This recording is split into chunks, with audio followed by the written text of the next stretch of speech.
Good morning, brethren. I guess I should say good evening. It's been that kind of day, that kind of weekend. But it is a good evening, and I appreciate so much the invitation to speak. It's probably a little bit of an extra treat for me to speak on this lectureship. My grandfather, Roy Lanier Jr., used to speak on this lectureship. I guess I think he spoke several times back in the late 90s. And I remember after probably the first time he went, he told me about this great lectureship and this great church in Mechanicsville, Virginia. And he really did just rave about it. And then he went back and back, and he would talk about all the wonderful things that this church was doing. And it's nice to see that this church is still doing wonderful things. It's been great to get to know the Hotts since we moved over to Knoxville, Tennessee. And he was telling me some things about the good problems, I guess, you all are having as your building fills up and you're baptizing people and restoring people. And those are good problems to have, and so I'm encouraged by that.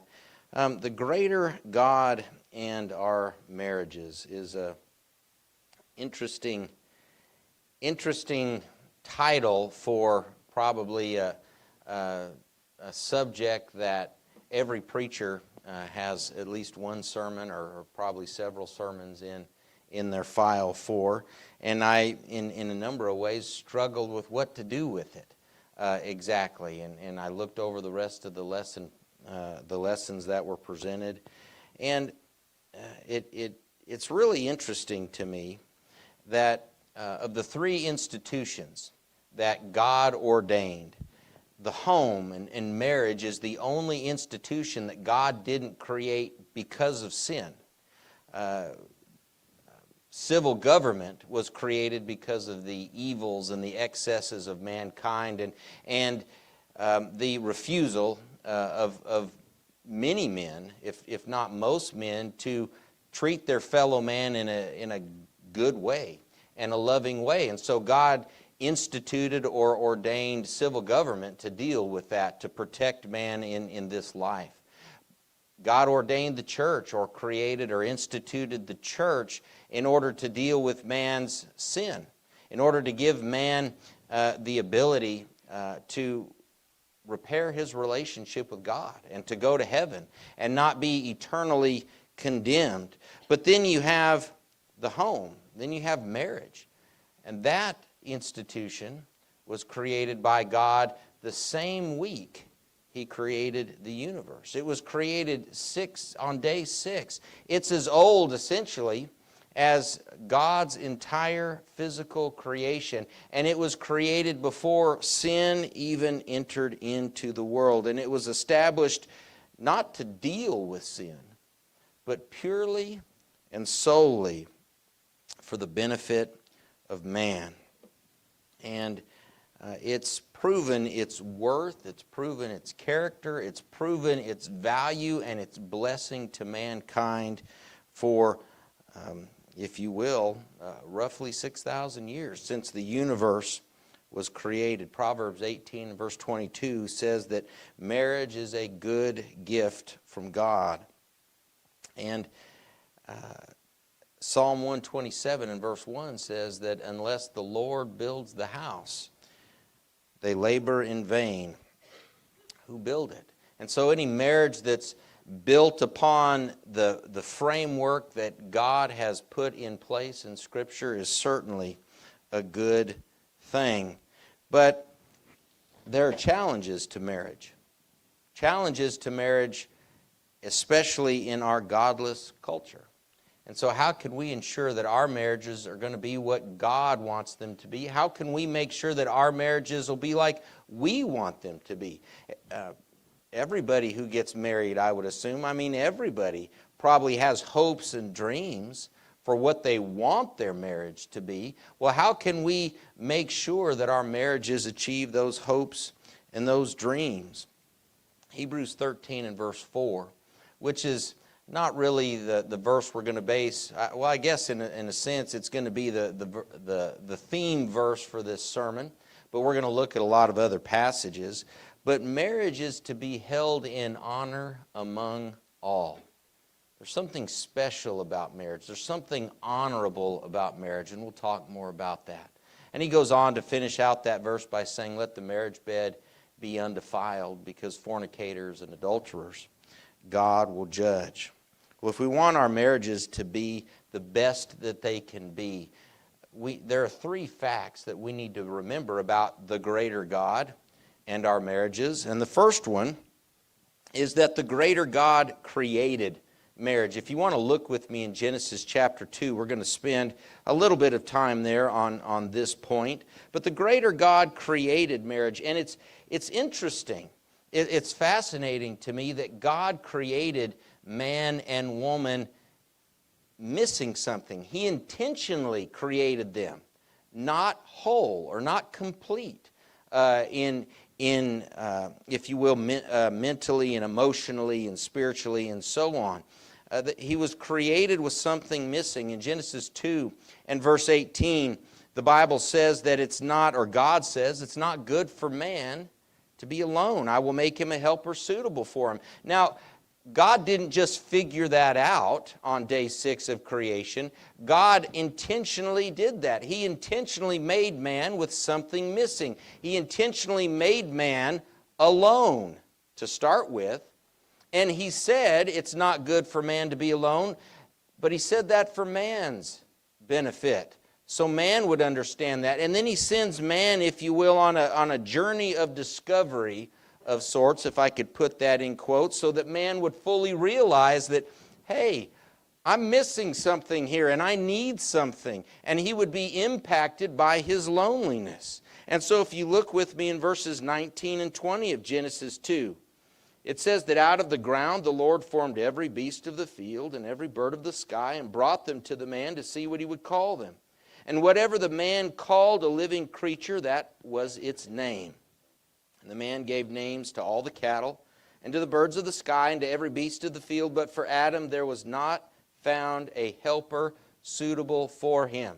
So God parades all the animals that he had made in front of Adam, and he lets Adam name all these animals. It sort of reminds me of when two parents buy a pet and they let their child name the pet. What do you want to name it? That kind of thing. Well, God does that with Adam, and Adam names all these pets or all these animals, I should say, and interacts with them to some degree. And you know what Adam realizes? Something's still missing. We have an expression, a dog is a man's best friend. Some of you may be cat people or some other, but those don't have the same effect that a man or a woman who finds a good spouse. It just doesn't complete us quite like that. And so the man discovers for himself that, something's missing in my life. And so then if you look in verses 21 and 22, the Lord God caused a deep sleep to fall upon the man, and he slept.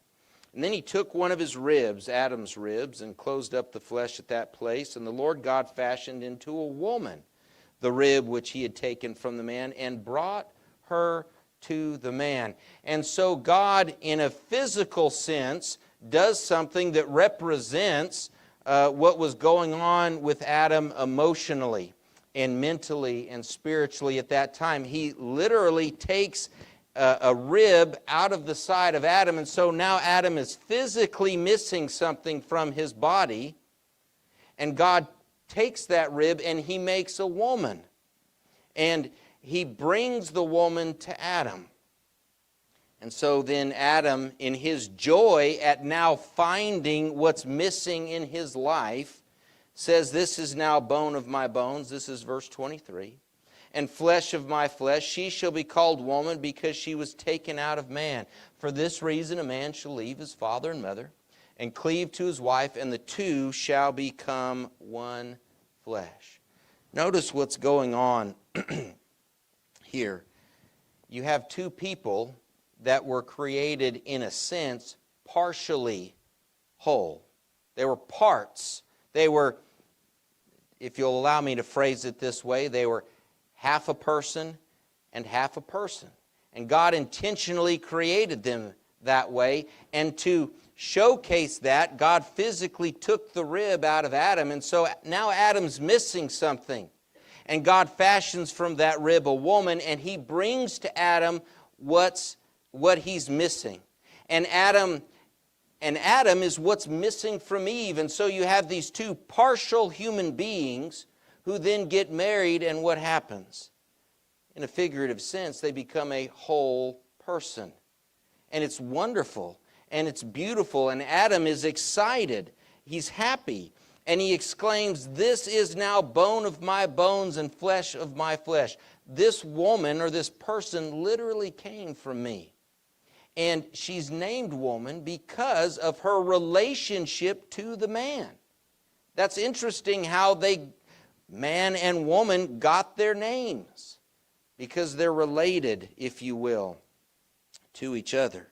And notice what happens in this first marriage. Or what happens in subsequent marriages. Obviously, they didn't have a former family unit to leave, but they leave father and mother. They don't identify anymore with the family that they belong to since birth. And then they cleave. A man's to cleave to his wife.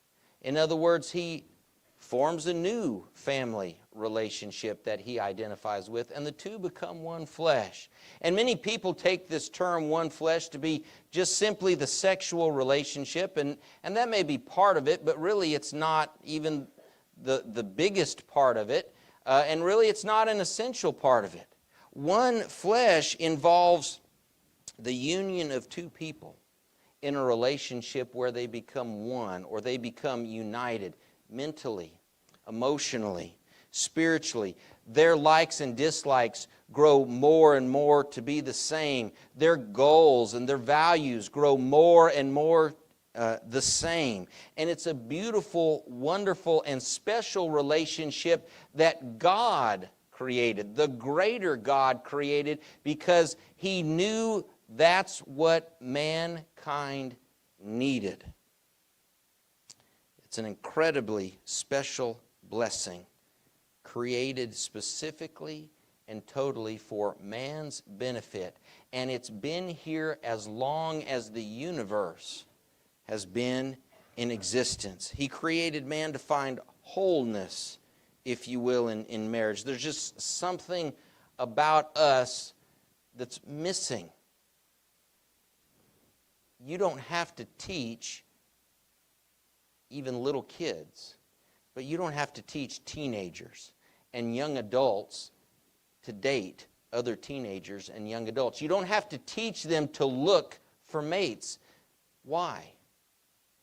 Because there's just something missing, and they feel that, just like Adam felt that. They feel that, and so they go looking for something to complete them. But what we need to understand is marriage is not just some man-made institution. Marriage isn't like signing a business deal like our world tries to make it into. Marriage isn't like joining the Lions Club, or getting a marriage license is not like signing a contract for a home or something else. Marriage is given by God and is far greater and far more special. But in our day and age, in our society, we think, or our society believes, that since marriage is just a common man-made thing, then we can take what marriage is and we can make it into whatever we want. And so the people that make up a marriage, our society believes, are interchangeable. And so it's not a man and a woman who leave father and mother and cleave together and form that unity that can only be found in that relationship, the bond of marriage. But it can be two men, a husband and a husband, or a wife and a wife, Or even in some cases, maybe it can be 2 wives and a husband, or 2 husbands and a wife, or something along those lines. But brethren, God created Adam to need what? A woman. There was something missing in Adam that only a woman could provide. There was something missing with Eve that only a man can provide. If a car needs a tire, what good is giving the car another car? If you understand. Or if all you have is a tire, what good is another tire? You need a car to go with the tire. If you have a man, you don't need another man to make him feel whole. You need a woman to make him whole. That's what he needs, and that's the only a person that will work. If you have a woman, she doesn't need another woman. She needs a man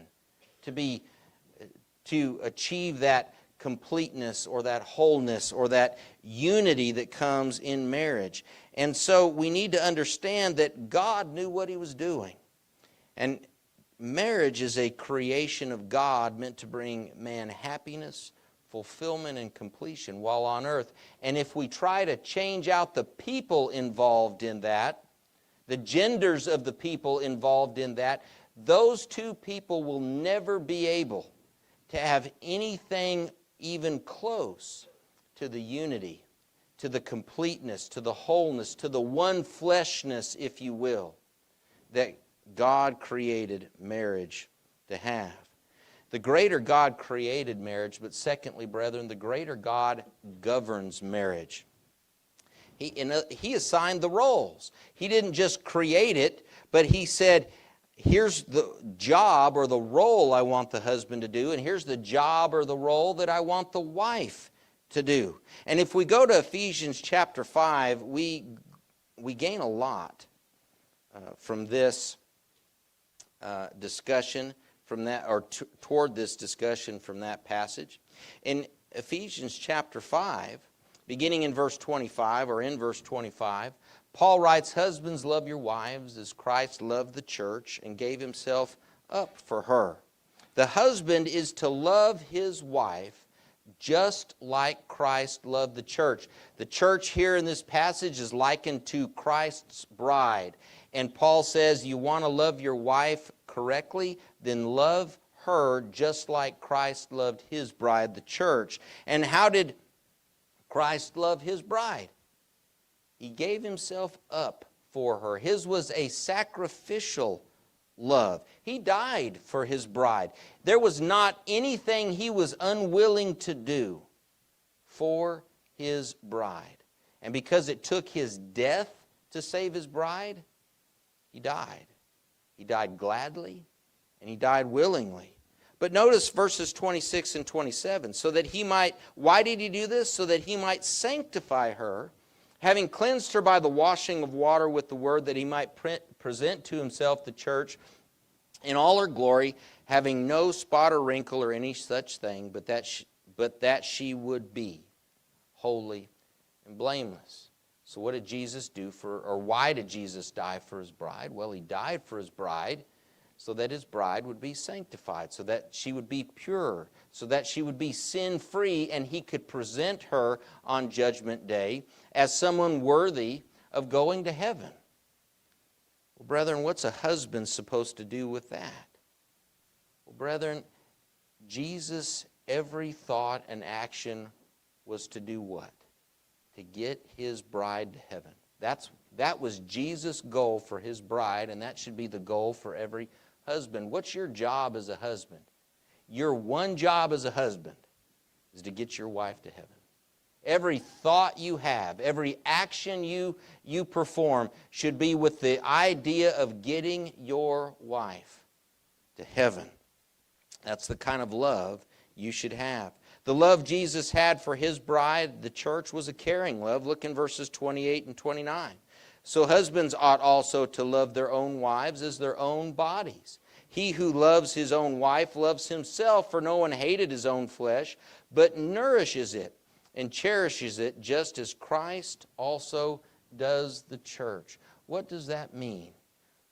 Well, when the church is hurting, Jesus cares, and he does all he can about it.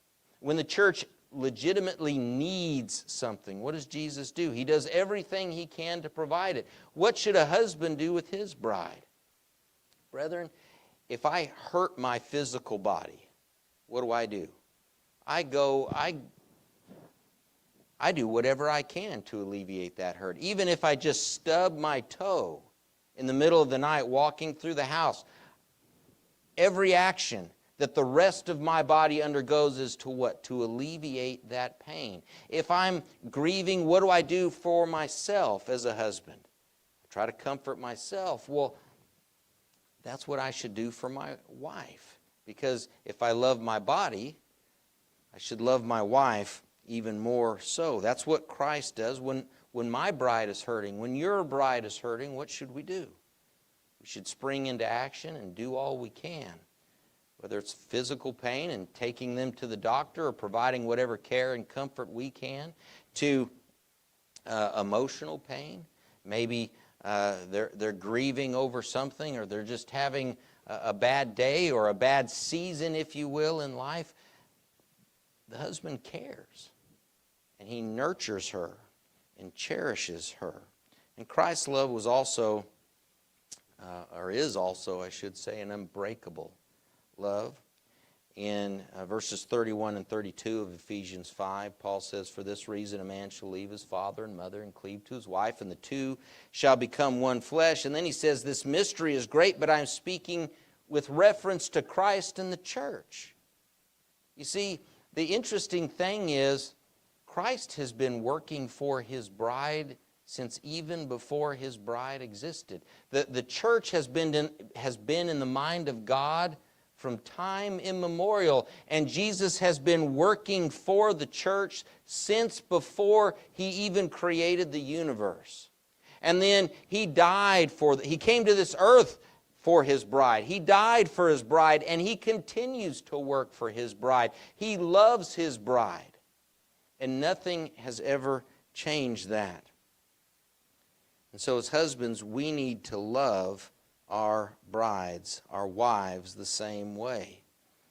But wives, there's some things that Paul tells you, and in Ephesians 5 and verse 22, Paul says, "Wives, submit to your own husbands as to the Lord." In 1 Peter 3, verses 5 and 6, Peter talks about the women of old set a great example by submitting to their husbands, and then he says that Sarah called Abraham Lord. What does that mean? Now, this is where I get canceled, and we see how nice a people you are. But submitting to a husband involves obedience. Calling someone Lord implies what? That they're, if you will, your Lord. That you have to do what they say. Now, that doesn't mean in a dictatorial sort of way or tyrannical sort of way. But God assigned the husband to be the head of the home. And a wise husband is going to recognize that his wife has great advice to give him. And I'm trying to refrain from making jokes at the moment, in part because my bride is in the audience, and I don't want to get in trouble later. But in all due or with all due respect, or in all fairness to her, she's a very good sport when I stand up here and say silly things like that. But a wise husband is going to recognize that he has a precious gift in his wife from God. And so if she gives him advice, he's going to certainly listen to it. And if he's a wiser husband still, he's going to take that advice the vast majority of the time, because she's going to be right the vast majority of the time. But there may be times that they disagree. And then she will have to submit to what her husband thinks is best. It may not be best, but she has to submit. And if you read the book of Genesis, you're going to see some times where Sarah called Abraham Lord even though he did something foolish, even though he did something stupid. But Peter says that's to her credit. That didn't make her a fool. That made her a godly woman. And we live in a society that tells women, no, don't do that. Whatever you do, don't do that. But God says differently. The greater God says differently. She's to respect her husband. Ephesians 5 and verse 33, the second half of that says that the wife must see to it that she respects her husband. That means she has a care to please him, and she's afraid of offending him. That's also probably taboo for me to say. I'm probably going to get canceled, I guess, from somebody on the internet who might be listening to this lesson. But what does that mean? What does it mean to respect your husband? It means having a care to please him. A good wife respects her husband and wants to do things that make him happy, wants to do things that make him proud. Women who cook meals for their husband and for their children, they don't just open up a can of dog food and put it on a plate. Why? Because they care.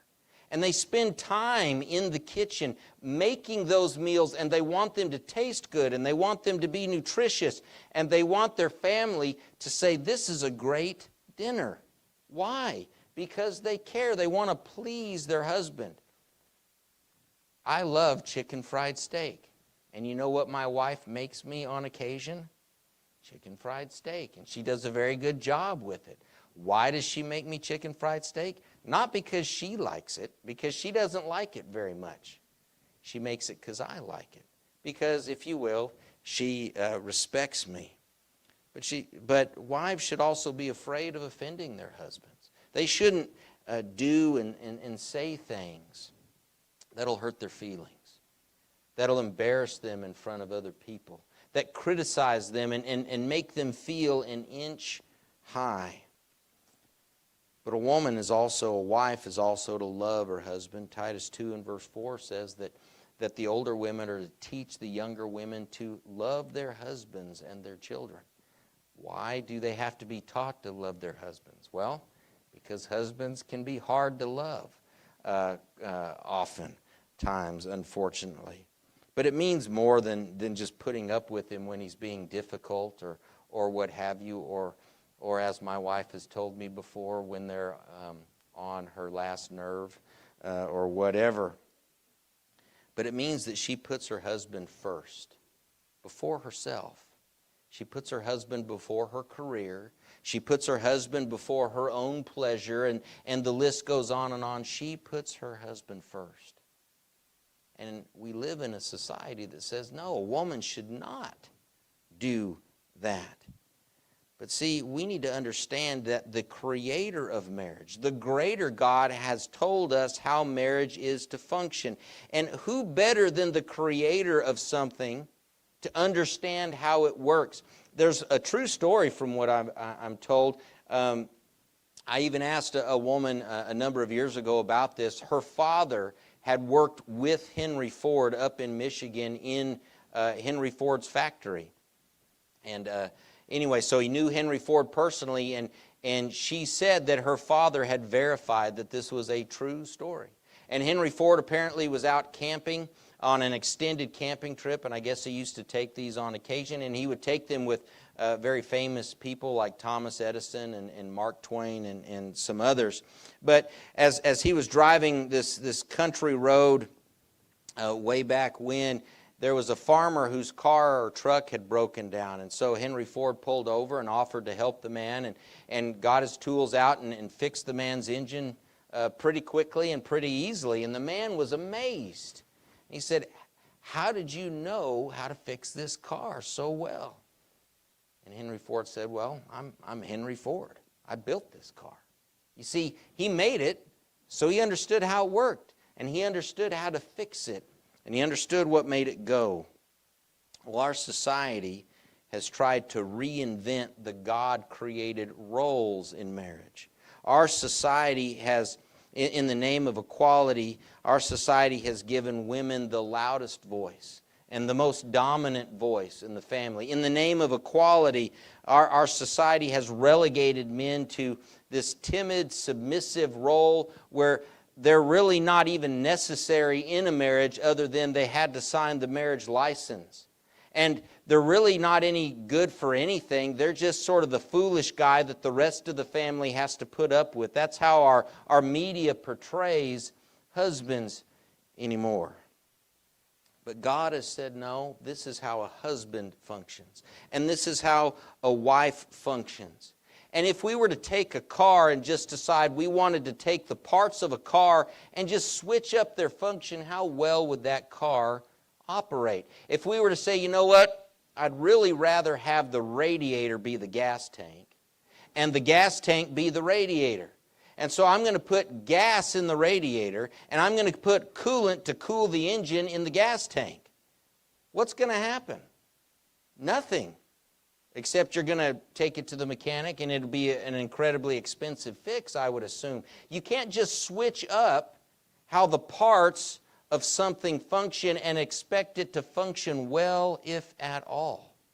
Well, we can't just switch the roles that God assigned to the husband and the wife in marriage and expect the marriage to function like it should, if at all. It's no wonder that the divorce rate is so high when our society has done this. Marriage isn't going to work if you switch it up.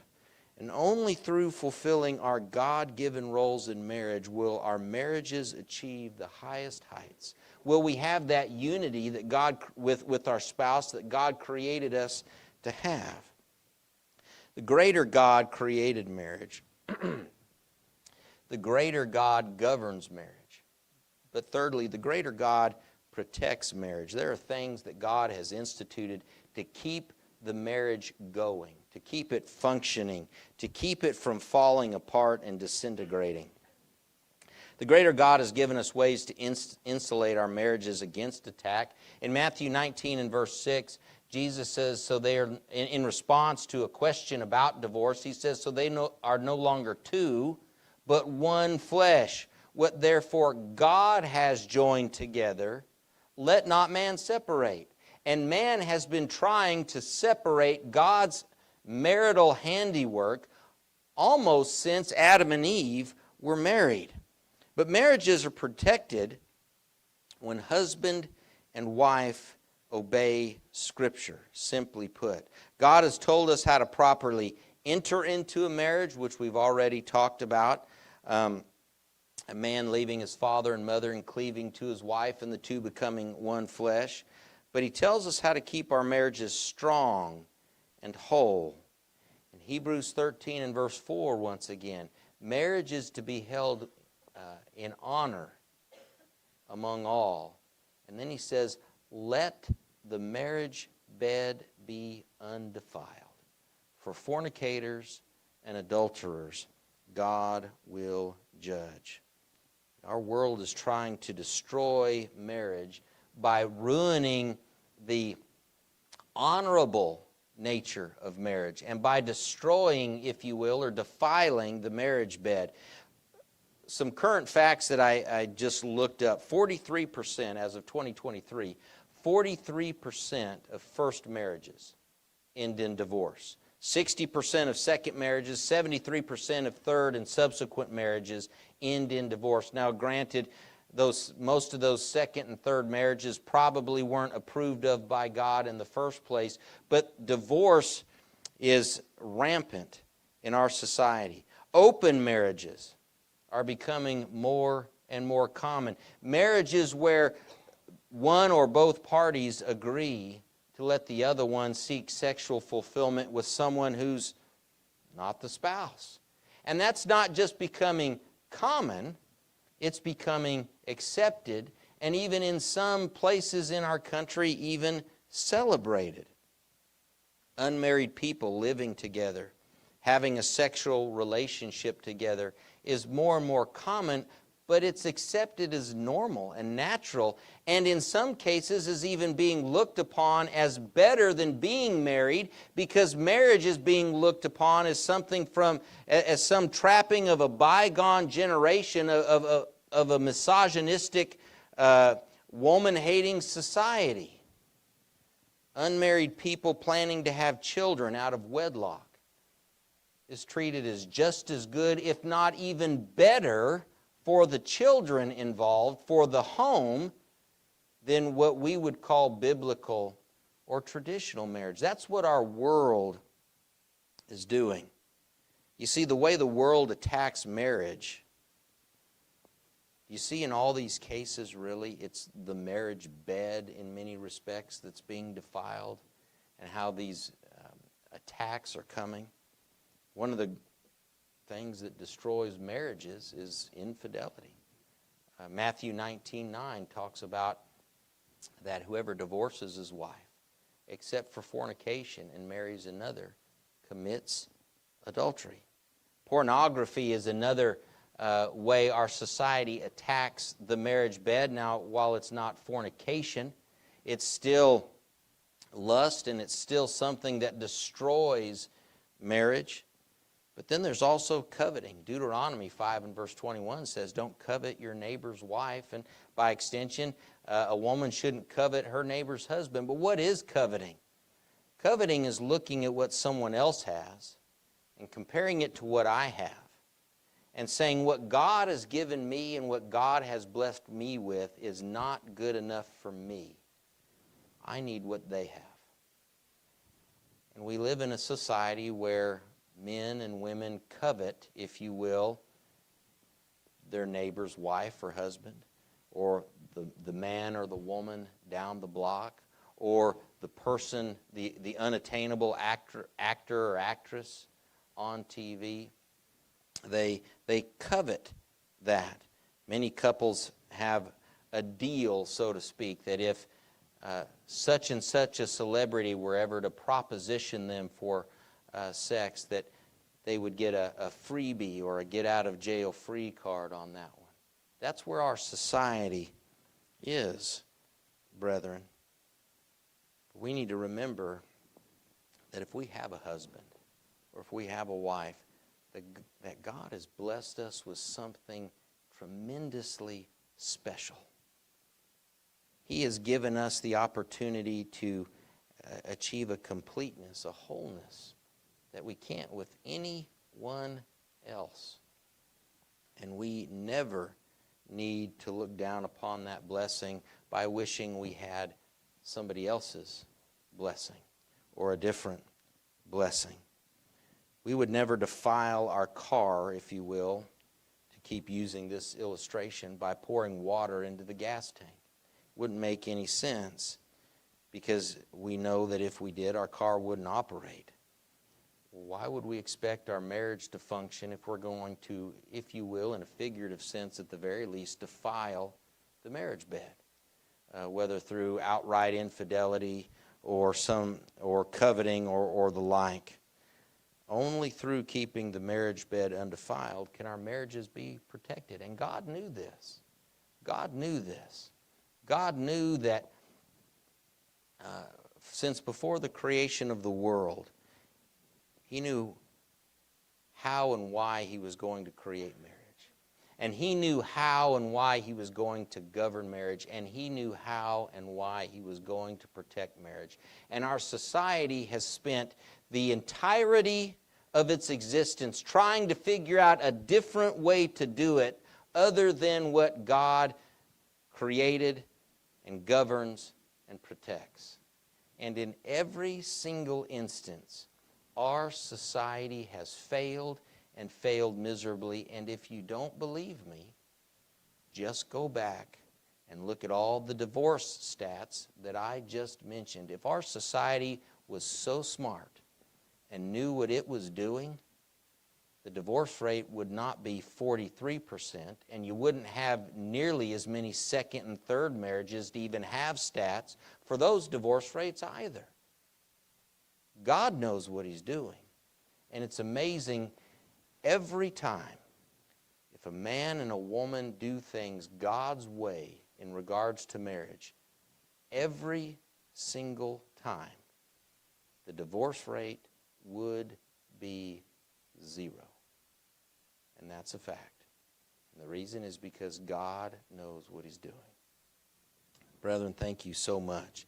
And it's my prayer that all of us in here will do what the greater God has told us to do with regards to marriage. And our homes will be better for it. This church will be better for it. And our world will be better for it. Thank you.